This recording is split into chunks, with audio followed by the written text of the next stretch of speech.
Just checking to make sure this thing's working.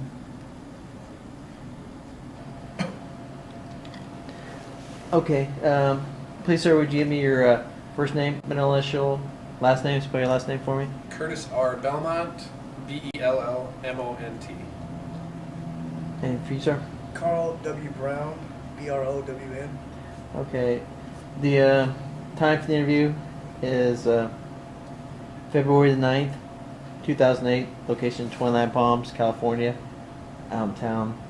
The unit we're discussing is Lima Company, 3rd Battalion, 7th Marine Regiment, 1st Marine Division. And the interviewer's name is Douglas Alpasca. Both of you, I'll need your rank and billets for the different time periods. Would you start off there, Mr. Belmont? What time periods are we going to discuss in this interview? Just general. General, September of 2005, and then we're going to also cover all the way through November of 2007. Okay, and these were the deployments to Ramadi, Iraq? Correct. Okay. Both deployments lumped together. Okay. Mr. Brown? Same time frame. I was off a different rank. I was PFC all the way up to corporal.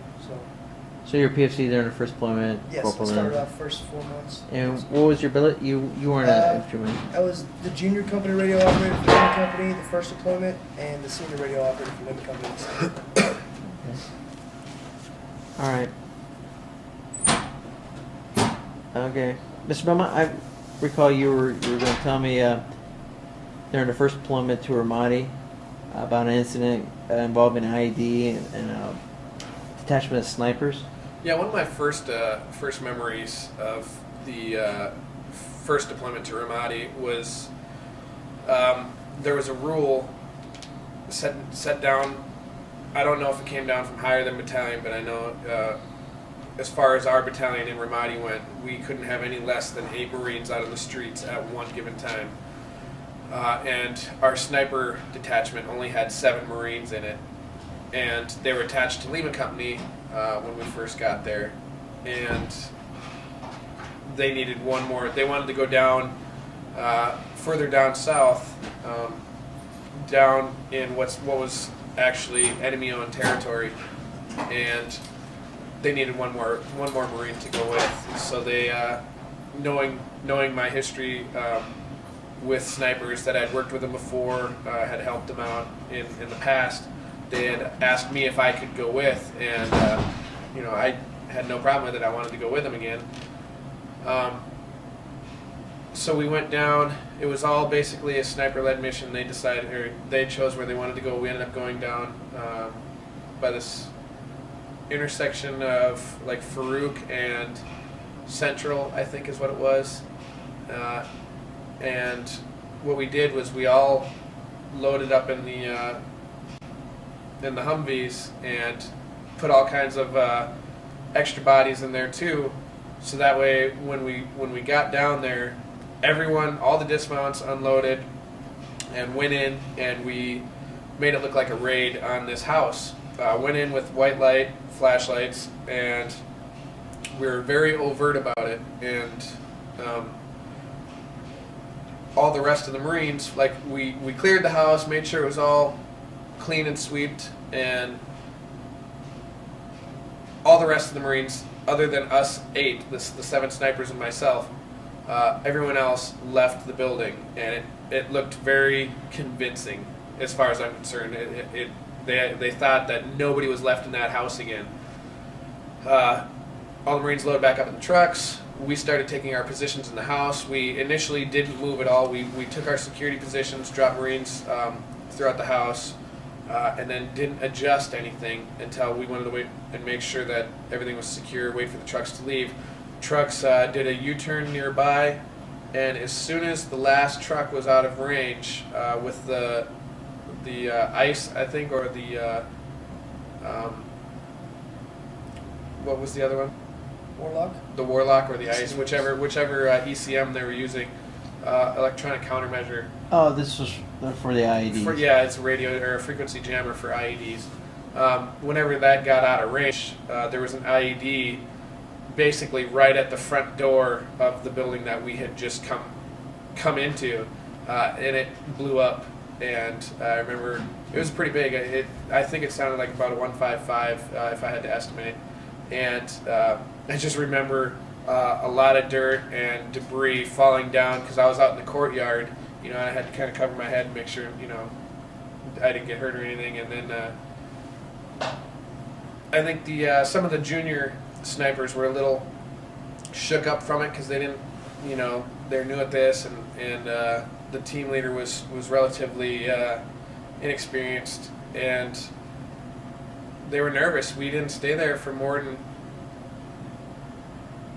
a couple hours, and they wanted to pull out already.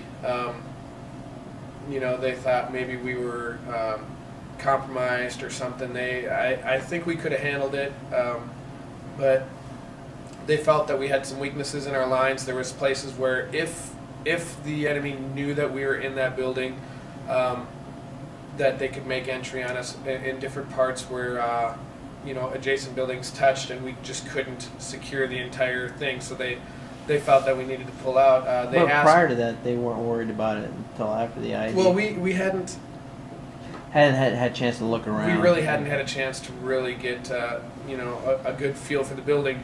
All we knew before was from satellite pictures of the building. It looked good, looked like 8 guys could easily secure this building. Then we started to find places where we needed to have people, but we couldn't because there was other spots that were weaker. So we had to put them there and sacrifice some security.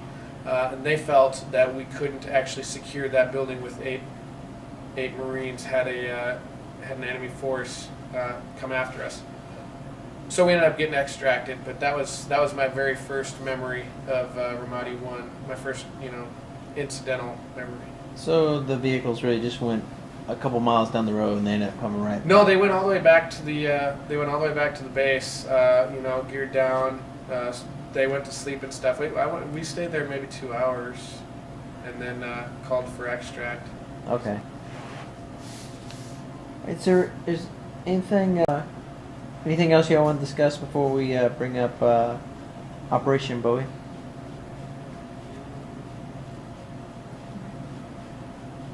What was your, Mr. Belmont, your memories of Operation Bowie? I assume there was some kind of catastrophic IED attack that day. There was.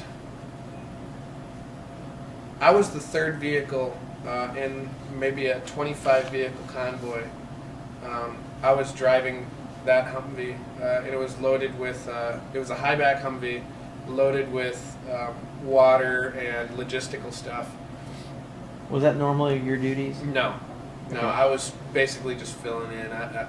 I'm pretty versatile, so they just kind of like threw me in it, really. Okay, at this time you were like the company's organic S2 or something like that? Just more of a versatile operator.